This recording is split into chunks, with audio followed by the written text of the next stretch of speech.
గ్రామ పంచాయతీలో పెండింగ్లో ఉన్న ఇంటి నీటి పన్నులను 100కు 100% వసూలు చేయాలని ఎన్టీఆర్ జిల్లా తిరువూరు మండలం డివిజన్ పంచాయతీ అధికారి బి శ్రీనివాసరావు అధికారులను ఆదేశించారు. ఈ మేరకు మండల ప్రజా పరిషత్ కార్యాలయంలో సమీక్ష సమావేశం నిర్వహించారు. పన్నులు వసూలు చేయడంలో అలసట వహిస్తే కఠిన చర్యలు తీసుకుంటామని హెచ్చరించారు. సచివాలయాలలో పనిచేసే గ్రామ పంచాయతీ సెక్రటరీ తప్పనిసరిగా యూనిఫామ్ ధరించాలని సూచించారు.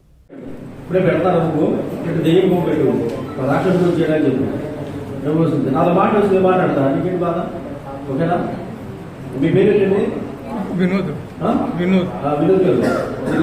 ఛార్జ్ ఇచ్చాను ఛార్జ్ ఇచ్చారు నెక్స్ట్ నీకే అడుగుతుంది 23 దాన్ని నువ్వే రెస్పాన్స్ రామే కాదు ఓకేనా క్వశ్చన్ చెప్పండి అది మీరేనా 1,15,490 రూపాయలు 18% ఎవరు గ్రేడ్ వెళ్ళా రాలేదు సెలవు ఇచ్చావు సెలవా ఎంతో చెప్పావా సెలవు వెళ్ళాడు ఎన్ని రోజులు సెలవు ఏడియా ఆడుతుందా